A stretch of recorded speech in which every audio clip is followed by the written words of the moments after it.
welcome back to our second session of this year's symposium. I'm Rebecca Atkinson, the Director of Programs and Partnerships for John Jay's Future of Public Safety Initiative. And as Erica mentioned earlier, this next panel is going to discuss one particular avenue for addressing gun violence.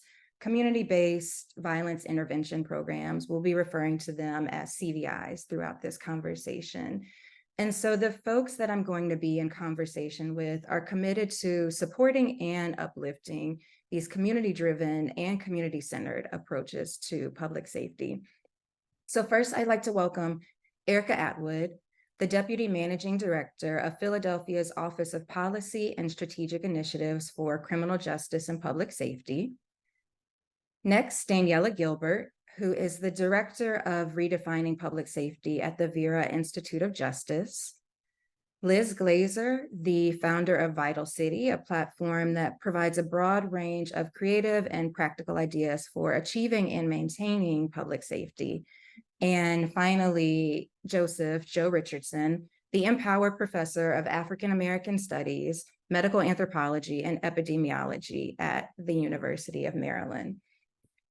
So welcome, folks. Thanks so much for being here and for agreeing to participate in this great conversation. And I'd actually like to start with you, Joe, and just talking a little bit about the need to treat violence as a public health issue. We've heard that expression thrown around a lot, particularly in the last 10 years, but it's starting to get like a little watered down and abstract. So I would love for you to share what it actually means to treat violence as a public health issue. Thank you, Rebecca, and thank you to all the panelists.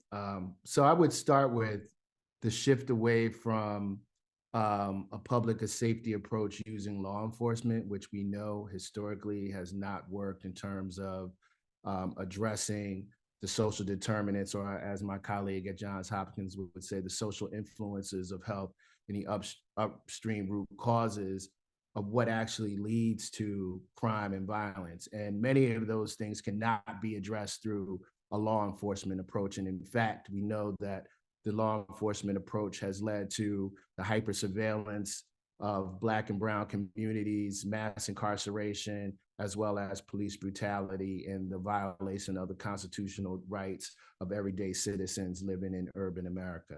And so some of those things that I think are really important in terms of what the public health approach addresses in terms of public safety would be structural racism, structural violence, which I could definitely talk more about in depth, concentrated poverty, which my colleague, Dr. Shani Buggs at UC Davis has done a number of studies which link gun violence to concentrated poverty in poor Black and brown communities, and then disinvestment, such as the history of redlining, which my other colleague, Dr. Mudia Uzi, has done a terrific job of highlighting and illuminating the ways that redlining in Baltimore, which was actually the epicenter of where redlining started, and how redlining in those communities is correlated to gun violence and still persists today in those same communities. And then other things would be looking at medical deserts, high unemployment rates. For example, DC, where I conduct my research, has the highest racial disparity gap in unemployment in the nation. And it should be as no surprise that we're also one of the only cities in the United States where homicides and non-fatal shootings are actually trending up.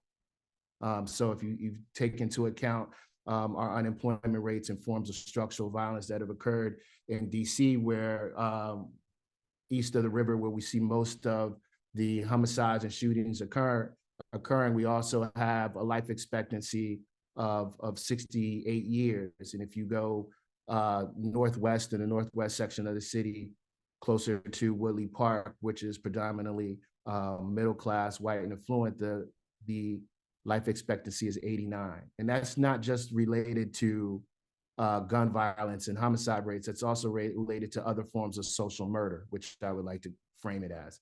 So, and then finally, I think public safety or public health approach should address the trauma caused by both structural and interpersonal violence.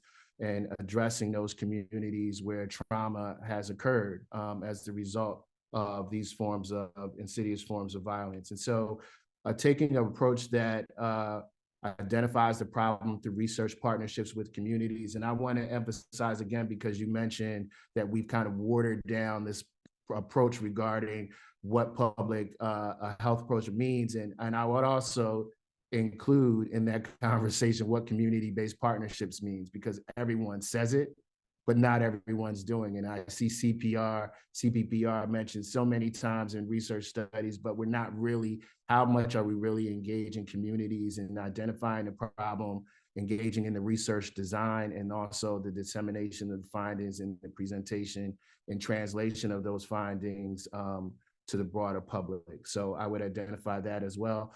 And then risk and resilient factors, and then how we can test our interventions and use those findings for a broad public health approach to reduce gun violence. And we've seen this approach work effectively with seat belts in America. At one point, we know that many people, myself included, did not wear my seat belt regularly, and smoking as well. And so I think using a public health approach and a public health lens shifts the focus away from law enforcement as a primary strategy to a much more community oriented and community-based approach that uses less of a top-down and more of a grassroots up approach, engaging the community and centering their voices. Thanks for that. So something that came up during the previous panel that Alex Baquero actually referenced was this issue of actually reporting crime. And so in Vital City's most recent issue, you offer like a very personal perspective on what you just referenced, structural violence. And what's tied into that is this hesitancy to report. So structural violence is like a very new concept for me and maybe for a lot of other folks as well. So could you really just describe that and then how that fits into this public health framework? Sure. So I would think the average American, if you ask them what violence is defined as, we would typically say fist, stick, knife, gun, to use title of Jeffrey Canada's book, and referring to how violence is often the result of gun violence or intimate partner violence or domestic violence. But there are also other forms of violence, which I identified as forms of social murder. And those would be when institutions engage in the harm of specific populations and harm that could be prevented. So, for example, let's just take the water crisis in Jackson, Mississippi, or the water crisis in Flint, Michigan. All of these which could have been prevented, but due to the governmental neglect, we've allowed water crises to occur in cities where the water, you turn on your water and it looks almost like coffee. So when I mentioned and referred to the life expectancy and the differences in life expectancy in two different neighborhoods in Washington, D.C., clearly there's a correlation between race and place. And what we know from the studies that have been conducted and our empirical findings conclusively have found that, zip code determines how long you may live. And that's unfortunate that in the nation's capital, if you take a 15-minute metro ride from one section of the city to the other, you lose roughly 21 years of life expectancy.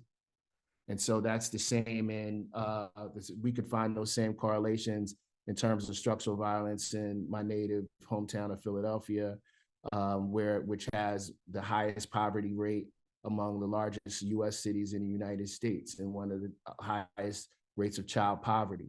And so all of these forms of structural violence, which could be prevented, and we know that could be prevented, but when we choose intentionally not to address those things, we are engaging in a form of social murder. And so the way that I framed my article in the Vital City issue was around depolicing, and how initially many criminologists after the death of Michael Brown said that there was no Ferguson effect.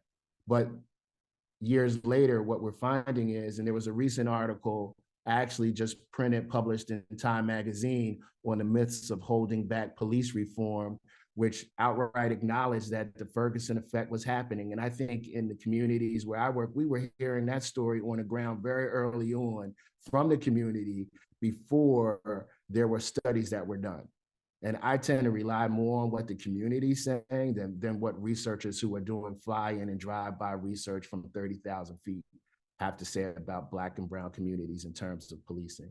And so those are the ways, some of the things that I addressed in the article on depolicing in Black communities and why some young Black men choose to carry a firearm, because ultimately we realize at the end of the day that the police are not there to save you.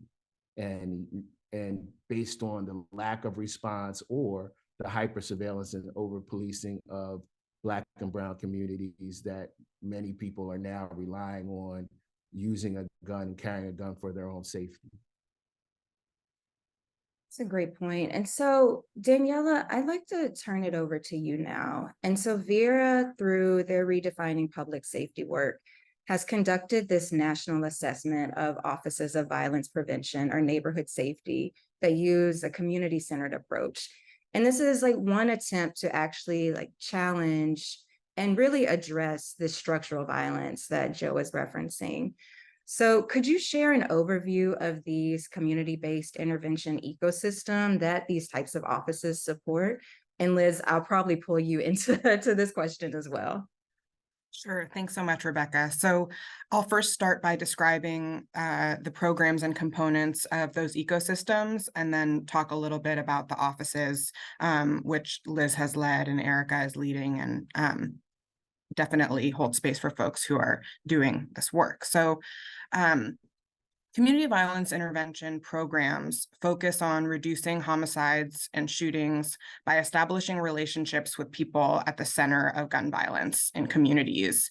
They support people who are most likely to be victimized or to perpetrate gun violence, or both. And importantly, they acknowledge the capacity of people to make different choices and pursue nonviolent avenues for addressing and resolving conflict. Folks who work on CVI range from playing non-traditional case management roles, outreach, mediation. In various places, they're referred to as neighborhood change agents, violence interrupters, peacekeepers, life coaches, and they are relatable to the people that they work with because of their lived experience.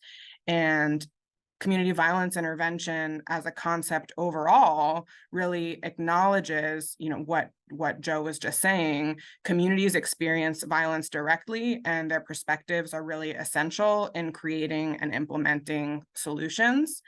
The kinds of interventions that exist range from hospital-based interventions to various kinds of community-based interventions that might focus on cognitive behavioral interventions, behavior change, safety planning, goal-oriented planning, and helping people navigate the challenging situations that they find themselves in. Overall, there's been underinvestment in these kinds of interventions, and an under-acknowledgement of the need to address the trauma and systemic disinvestment that drive increased shootings. And so one way that a number of places have tried to be responsive to community demands to redefine public safety and longstanding organizing is to provide better, more sustainable support to community-based efforts by building centralized local offices of neighborhood safety or violence prevention that really have the potential to transform government approaches to public safety and provide the kind of resources and support to community-based work that is required to really respond to the concerns about violence in the near term, as well as the begin to chip away at the social murder dynamics that Joe mentioned. So I would love Erica to transition to Philadelphia and the work that the Office of Violence Prevention, which is within your portfolio, works on. And one big piece of that is the credible messenger model. And I think Daniela touched a little bit about that. And when we were preparing for this conversation, you mentioned that Philadelphia actually uses 3 credible messenger models. So I would love if you could just talk about those models, why it's important to really use folks who are from those communities to do that work, and then like some of the challenges that you've encountered when supporting these folks who are on the ground doing this work. Sure. So, one, I want to kind of comment a little bit about some of the things that and Danielle was saying is, so one, when it comes to an ecosystem, you mentioned OVP is one of the offices that falls under my portfolio. There are 5 that are focused on criminal justice reform and public safety from a preventative, interventive reentry and in partnerships with enforcement spaces. So understanding that from a city level, from what you are charged with in the government standpoint, is having a more of a 360 view of solutions to community violence as the triage, but also having the larger conversations. To Joe's point, what are truly the problems? Because gun violence is a symptom of larger generational systemic divestments. Period. So talking a lot about Philadelphia. So in our office, we have 3 models. We have our group violence intervention model, which identifies individuals that are within a social network. We don't have traditional gangs here in Philadelphia, but we have groups that are networked. And they are at oftentimes the nexus of community gun violence, and it's localized in geographic areas. These individuals are identified. They are contacted by not just law enforcement, but our GVI team, a credible messenger, which is often someone who has been engaged in group violence, or a parent or a co-victim of gun violence. We offer them an opportunity to take advantage of the supports that we're providing through rebuilding a community and having a sense of belonging, getting connected to educational supports, getting jobs, getting therapy to deal with the trauma. And we kind of cover the medicine with a little sweetness. And so we have Black therapists that work with us. We have Black male therapists in particular that work with us, and it becomes a conversation, and not that you feel like you're being vulnerable laying down on the couch, because we gotta work around the stigmas that exist in behavioral health in our communities. Secondly, we have our community crisis intervention program, our CCIP program. It's a model in which we focus on high risk individuals in vulnerable neighborhoods. So it's a person and a place approach. And we work to facilitate mediations to reduce retaliations, connect individuals and families to resources. And we are just trusted and visible partners in the communities. It's really about building those authentic connections. If you're from the neighborhood, you know the neighborhood, you used to be in these streets and you're changing your life, how are we supporting you in a career as a credible messenger with a program that has a restorative frame to it in the neighborhood you're from? And then last, and our most recent, which we are in the pilot stage of, is Pushing Progress Philly. It's our P3 model. This model is modeled after the READY program in Chicago. And P3 seeks to identify those who are at the highest risk of being shooters or being shot, but they are also service resistant. And so those who oftentimes you go to young folks who are involved in a gang, they're like, oh, you can get me a job, let's go. There is a small subset of these individuals who will tell you to get the F out their face. And when that happens, this is when the P3 team comes in, and there's this relentless engagement that has to happen. That's like, look, I'm just gonna be here. And at some point you're gonna break down, at some point you're gonna come with me. And that is the culture and the methodology of those credible messengers through this P3 program. And when they do engage, when they do let their guard down, we provide them with behavioral health support. That's a key component. And so kind of the cognitive behavioral therapy framework is the influence on how we provide those supports. And all staff is trained on this model, not just the behavioral health professionals. We have ongoing mentorship. That's a part of the relentless engagement. So if I'm coming to your house every day, I'm going to continue to check on you.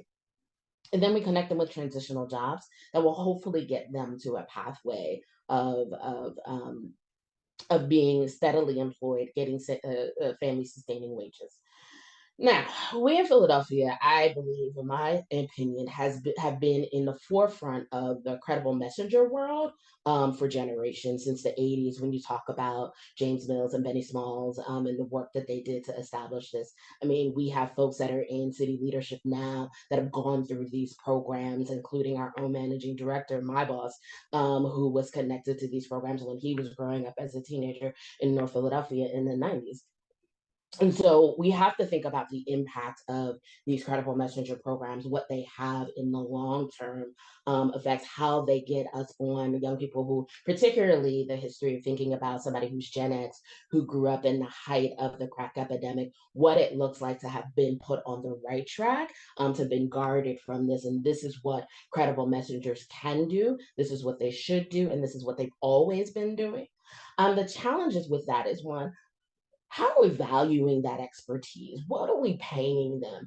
Oftentimes we have those who are at the epicenter of creating healthy neighborhoods, but they're also living below the poverty line. What does it look like to have credible messengers that don't fit into the gender norms? How are we dealing with our own issues around patriarchy and misogyny in this world? One of the biggest benefits that we have in Philadelphia through our GBI model are the moms. The moms who have lost children are some of our credible messengers, are a key component of our credible messengers for our GBI program. I don't think we would have the success we have if we did not have them. And they have turned what is an unfathomable loss into a blessing for other families. What is the career trajectory for individuals who come out of incarceration, get their lives together, contribute to this work, and then they're stuck in these $35,000 jobs in their 50s? What are we doing? Like, how are we making sure that they can become social workers, they're getting connected to behavioral health communities and being kind of therapists or other trained individuals in this field? We always have a lack of teachers of color, particularly Black males. How are we looking at that? What's that trajectory? What are the partnerships? What are the trainings? That is something that we are doing here in Philadelphia, as we are in the process of building out what can be a credible messenger academy. I know DC has an amazing one.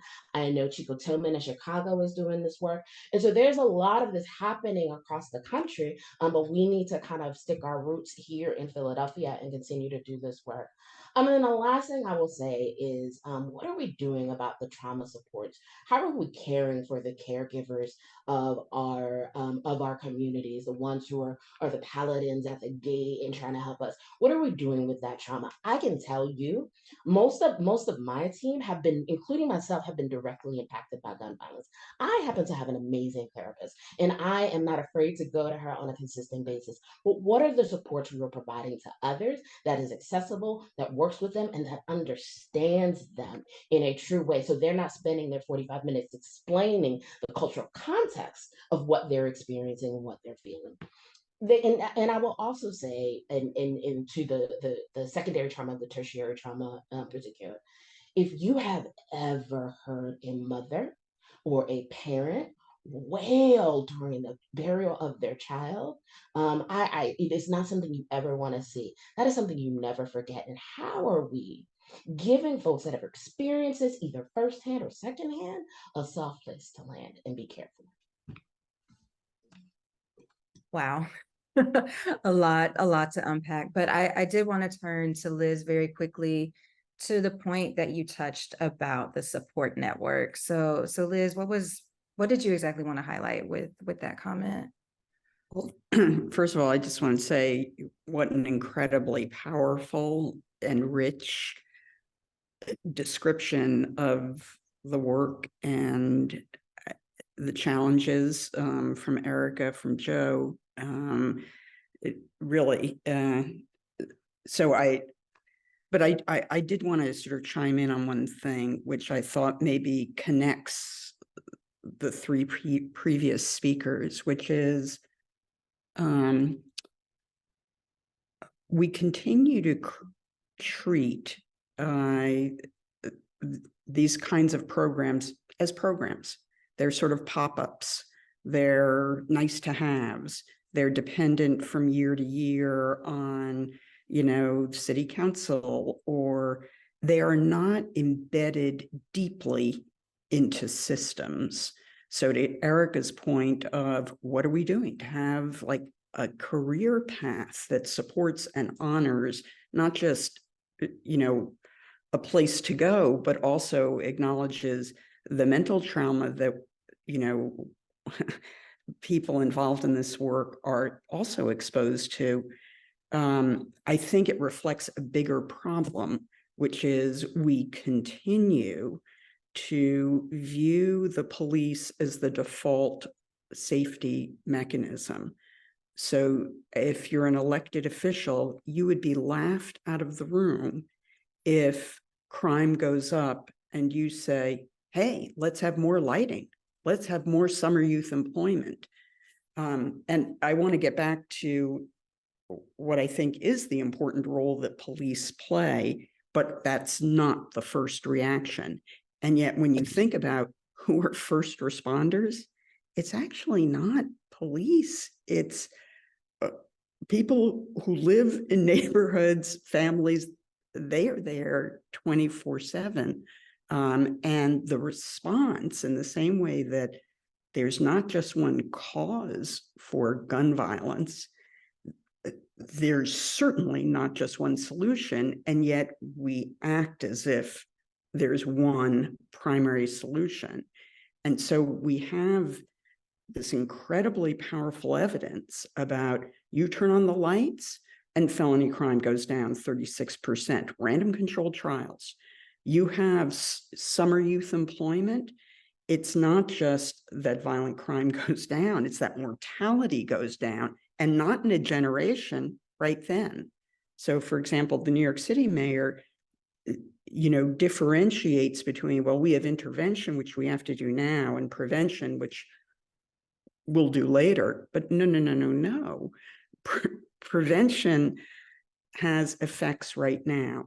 And more than that, what is the basis of our safety? The basis of our safety are all those connections that we have to one another, that neighborhoods have to one another, that get supported in all kinds of civilian ways, and it sounds lofty, but it's not.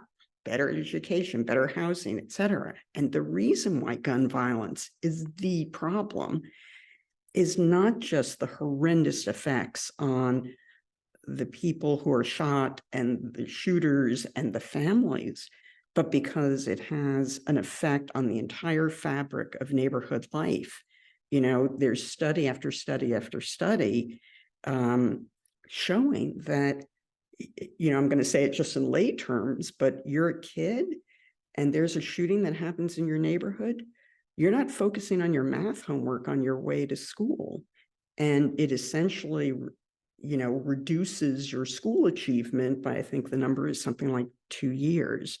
So I think that the challenge is to figure out how to be as persuasive as possible to, I would say, government, because they're a recurring source of income,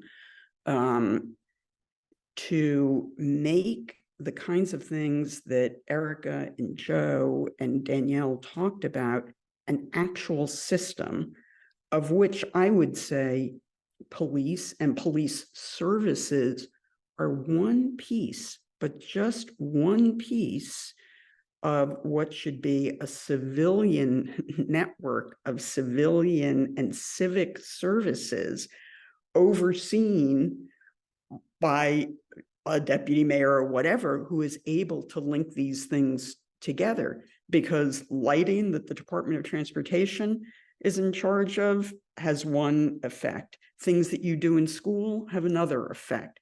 Whether or not there's lead in your housing has other, and there are different agencies, but it all needs to be focused together. And I don't think this is a boil the ocean approach, because to Joe's point, and I can, speak in New York City, but I think this is not a unique situation in New York City. what we see about gun violence is that it has been intensely concentrated in just a few neighborhoods, not just for the past couple of years, for as long as we've been keeping records. Since the 1990s, it's essentially just a few neighborhoods that bear the brunt of the violence. And who lives in those neighborhoods? It is mainly Black and brown people. And so in New York City today, if you are a young Black man, you are shot at 55 times, 55 times a young white person. And I mean, not to do a promo, but if you go to Vital City, we have a ton of like data visualized, but it is just heart-stopping to look at what is literally the mountain of violence suffered by young Black men compared to kind of the plains of safety for pretty much everybody else. So, and then I feel I'm sucking all the oxygen out of the room. I don't know if I can say one more thing, but just again, to pick up on Joe's point, and you know, I may be different from other people here, but I do think that police and prosecutors and courts have a role. They've just had such an unbelievably toxic effect that what Joe's talked about, that people just don't come forward, that the clearance rates went through the floor. And particularly if you looked at particular neighborhoods, you know, because the citywide rates mask this. But just to give you an idea, you know, so you have this like vicious cycle where on the one hand, hey, it would be good to like solve some of these murders. That might inspire some confidence, but to do that, people have to be willing to come forward, and they don't want to come forward for all the reasons that Joe has outlined so eloquently. But it just feeds on itself. So in New York City over the past 3 years, where the victim was white, murders were solved or cleared at 83%. Where the victim was Black, it was 54%. That's pretty terrible. I mean, I think that fact sort of stands in for, you know, we can call it in a fancy way, a legitimacy problem or whatever, but it is a fundamental problem if you think, and I think there's a lot of evidence to show that police services can and should do good. It just, they should be at the table. They should not run the table. It's a very great point. And in your editor's note in this most recent Vital City issue, you have this phrase that really stuck out to me. And you talk about neighborhood involvement is the arterial structure needed to address gun violence. Like it has to be the core and the foundation. And so I want to just circle back to your experience as the director, Liz, of the Mayor's Office of Criminal Justice, MOCJ. And so how was your office, this office, able to kind of overcome this narrative around like structural violence and the role that kind of government can play in enforcing that structural violence, right? How was your office able to overcome that and really keep community centered the way it informed and developed their programming?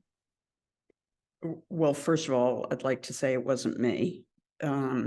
So the most extraordinary team, Renita Francois, Eric Cumberbatch, Jess Mofield, who led the Office of Neighborhood Safety, the Office to Prevent Gun Violence. And I think if I was to channel them, what I would say is with unbelievable difficulty, and a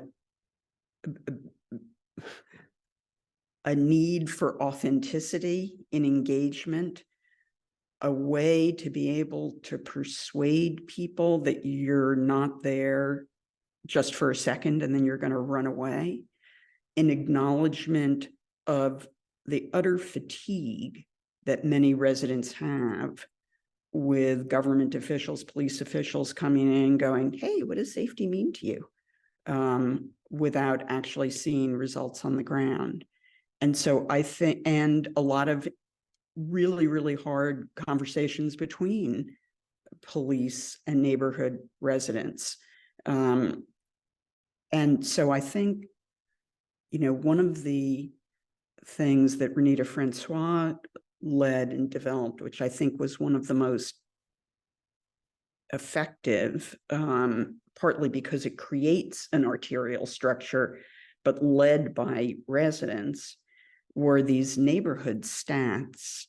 So they were based on this idea that the police use in CompStat, which is, could we all look at the same information and try together to figure out what the solutions are and hold ourselves accountable within this group?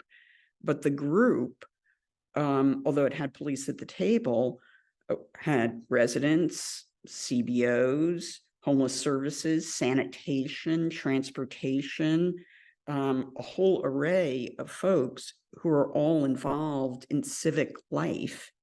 And, the architecture of the conversation is important. So it's not that there are some people up on a dais and then everybody else is sort of chatting or, gets called on, but it's people sitting at a table on one level, and actually no one gets to hold the microphone.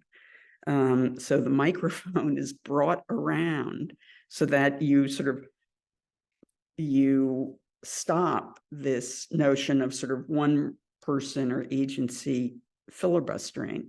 And what was fascinating about neighborhood stat is that it is focused on neighborhood safety. It is resident led and informed, but it ends up not being about police services so much as about, could we get universal summer youth employment? Could we figure out physical changes to housing developments, to lighting, to what? It's very much about civic services, because that's what the residents are saying.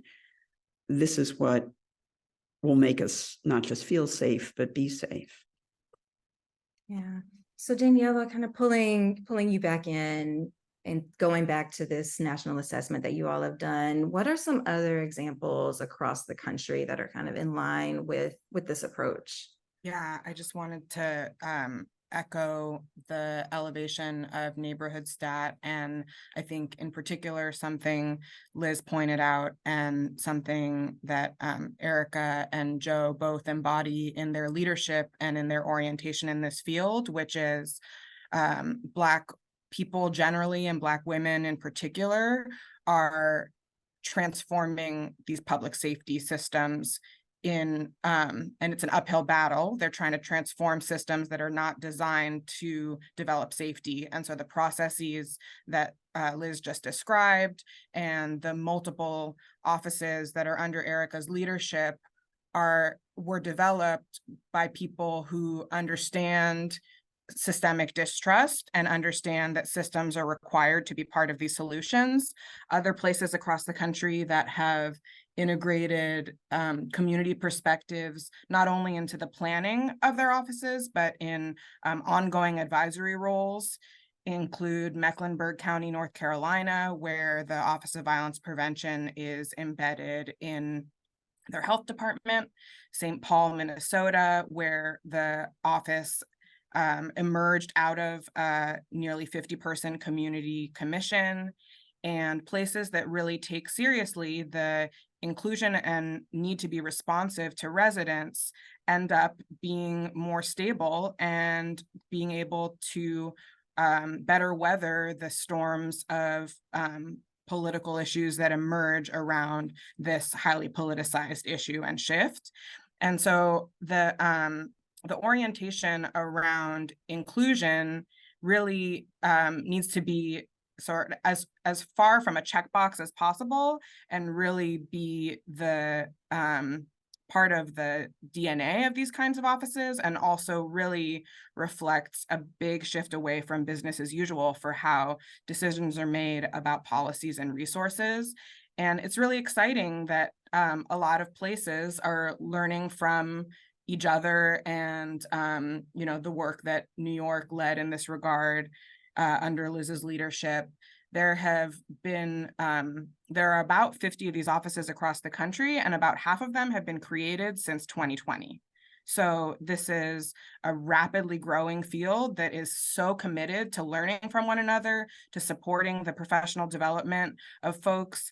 And I think the fact that these solutions are emerging really deserves more attention. And there's opportunity to shift away from police as the default and police as running the table. And we can point to where that's happening in places and need to elevate that and resource that more strongly. Erica, was there something that you wanted to chime in about around like Philadelphia's investment into this work?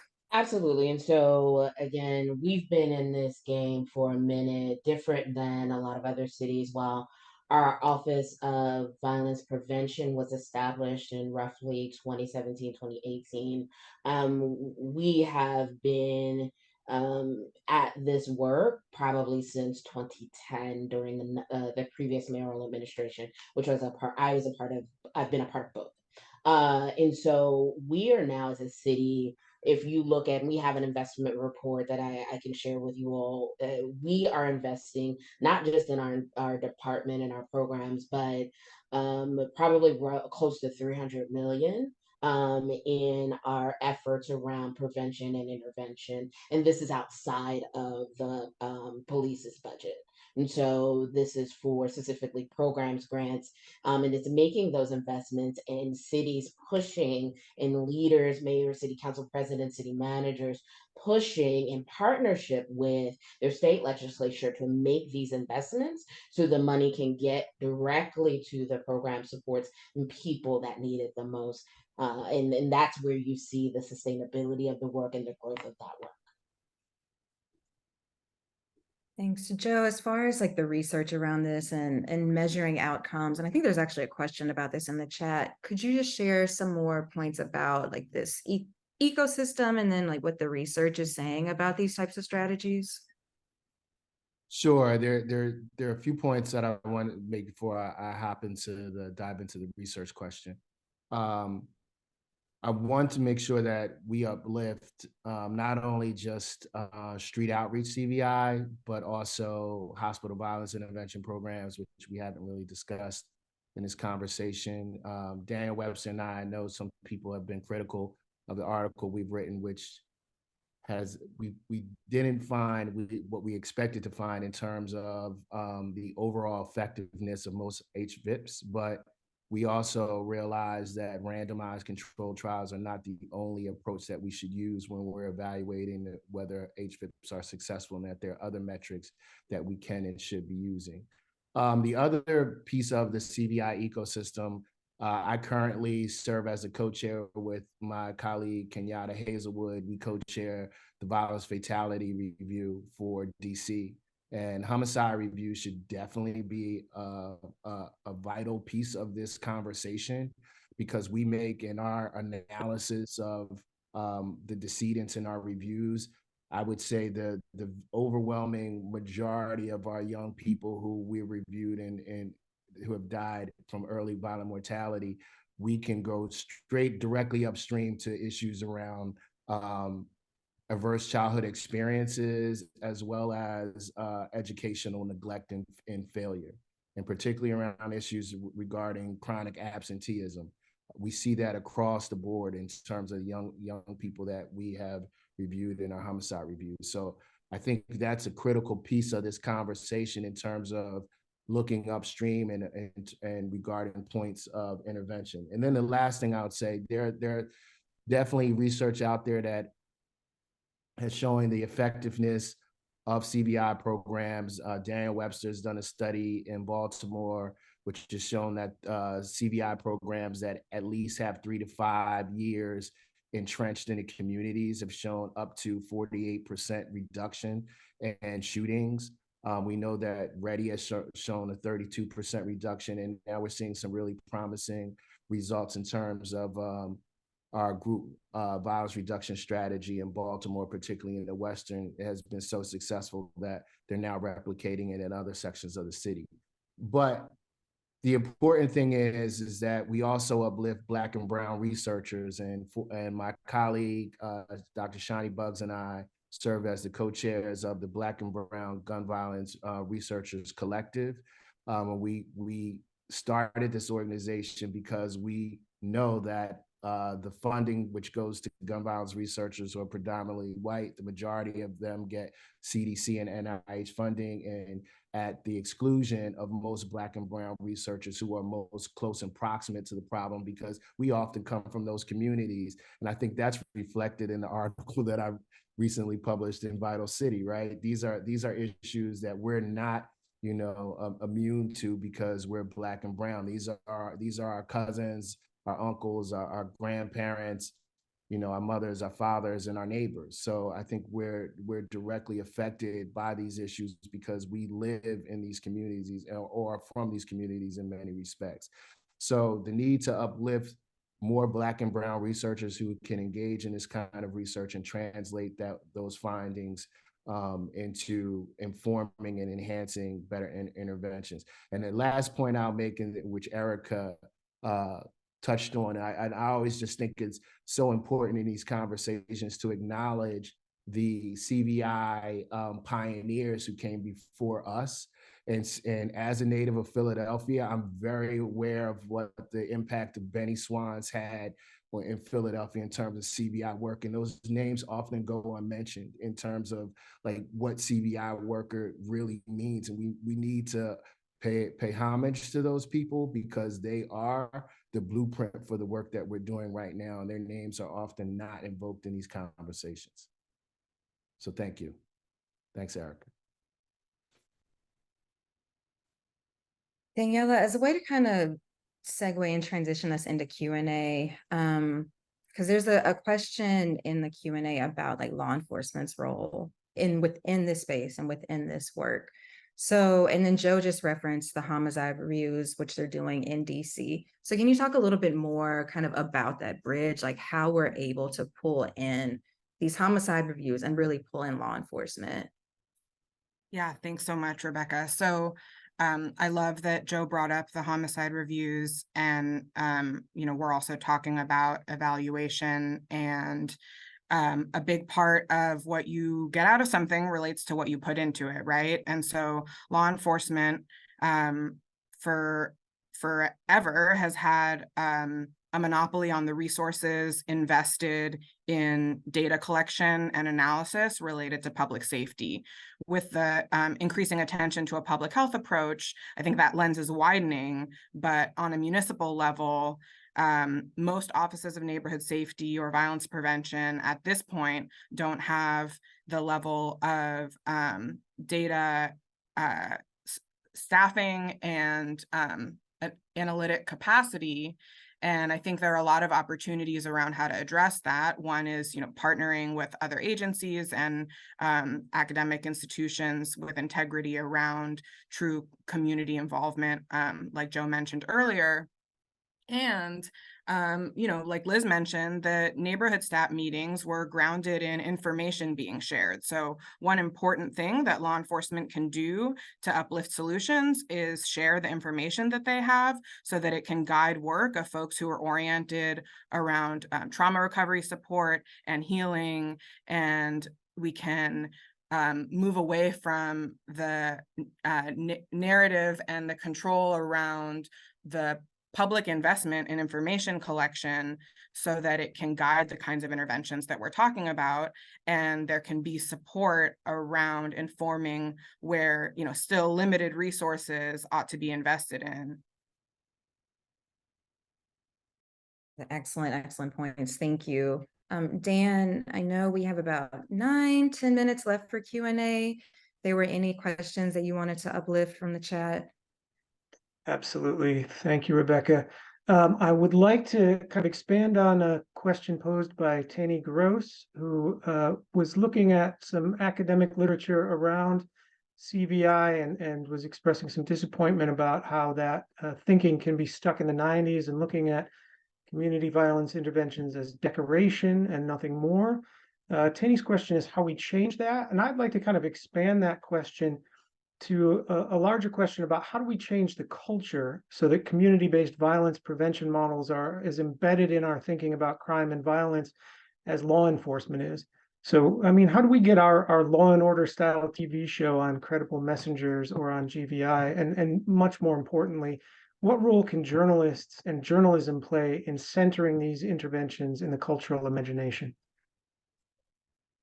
Erica, please feel free. Oh, it's like double dutch. I just want to jump in. Hey, Tenny. Good to see you're on the call.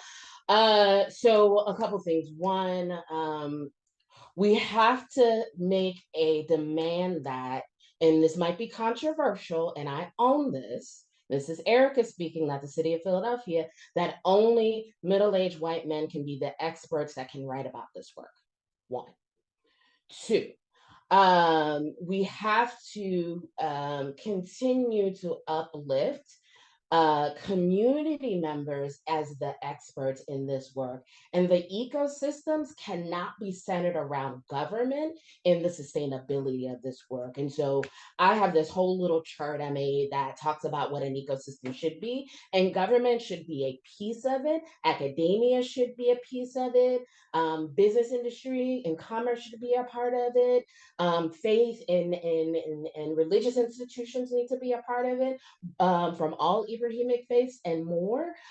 We need to build a full circle, and at the center of that, and who gets to drive that work, should be impacted communities. And if we do not do that, and we continue to put government and report that government is at the center of this, it doesn't make any sense. And if you harken back to, I believe it's Audre Lorde's work around how do you expect, and government has been a part of the problem for generations. Joe's earlier talking about redlining. That was a policy that was developed in partnership with government.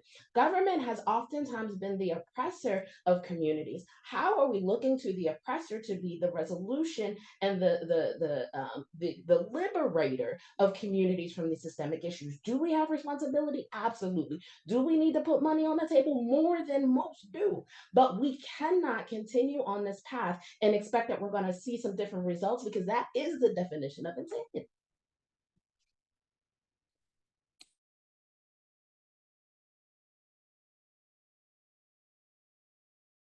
Other panelists want to take a crack at that question? I think Erica covered it succinctly. I can't follow up on that.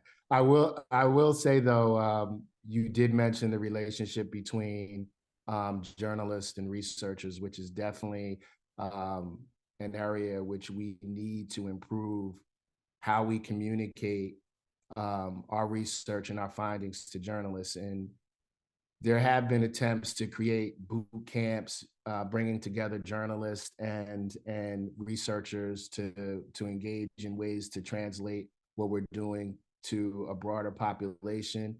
But I also think that, and this is coming from me again, it's not a University of Maryland stance, but the academy, we need to do a better job of training our scholars how to communicate our work to the public.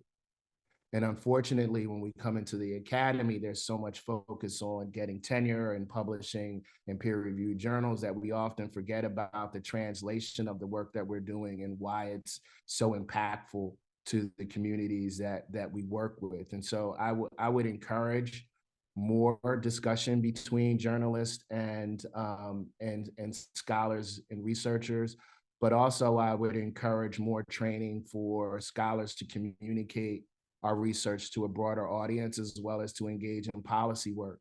It's unfortunate that even at this point in my career as a full professor, I'm just beginning to engage in policy work on a national level. And that's basically through trial and error. It's not because I engaged in a training program. So as we're talking about CVI leadership programs, and Erica uplifted Chico's program in Chicago, at the University of Chicago, and we also know that DC Peace Academy, but I would encourage any academic that's on this call that we should also train our scholars to engage in leadership processes as well, in terms of how to lead the field with ways that we communicate our findings to the public and how we can engage in policy discussions, which at this point, many of us are not trained to do. Yeah, I would 1,000% support what Joe is saying. I think translation is like the problem, no matter where you're sitting. People who are, whether you're government or a group or whatever, are always looking for ideas or how to do things better or what to do. And there is just this divide between the world of the academy, who speaks largely in Greek, I mean, almost literally in those articles, and uses words that I have no idea what they mean, but they mean something to one another. I mean, literally, they need to, you need your Dick Tracy decoder ring. And yet in government, for example, every time there's a crisis, people race to one side of the boat or another, to fish out an idea. Isn't like the best idea, or is it an idea that, people like Joe and his colleagues have said, this is really something you should think about? No, it's just what happens to be there. So I think it's crucial. And I would say, I totally understand and honor what Erica is saying.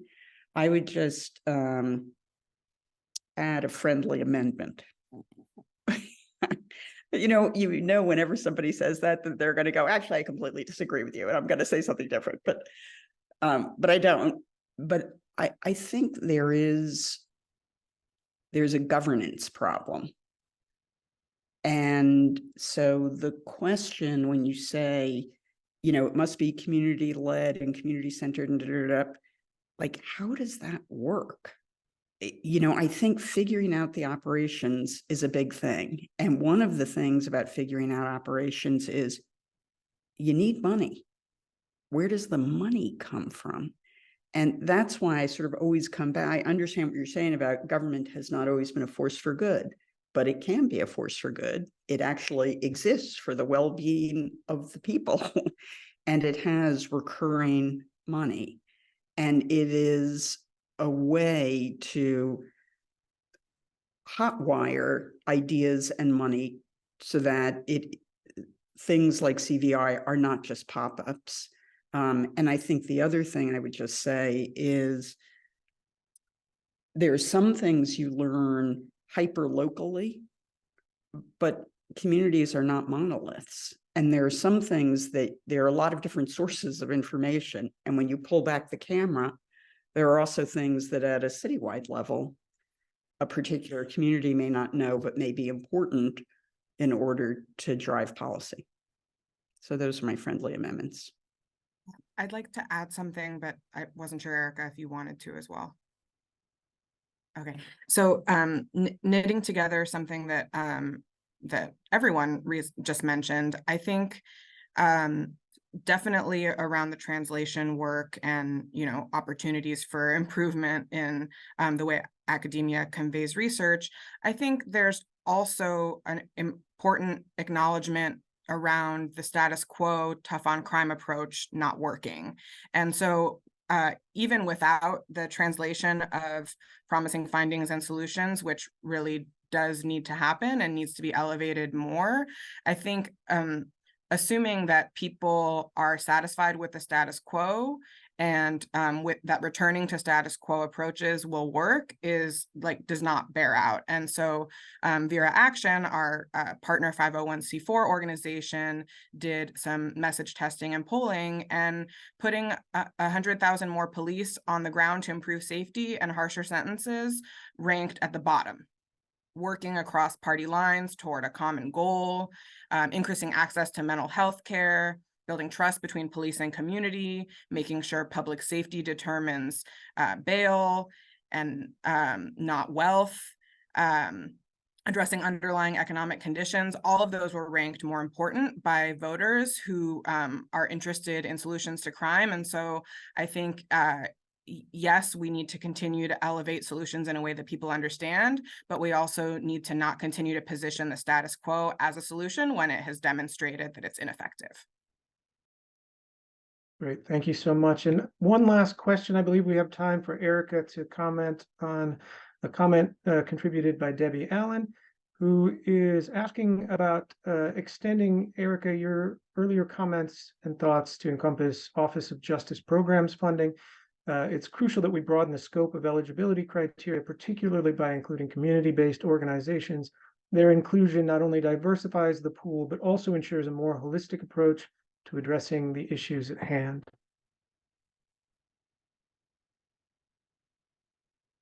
Sorry, Erica, would you like to comment? Yes, sorry, I was having difficulty with my mute button.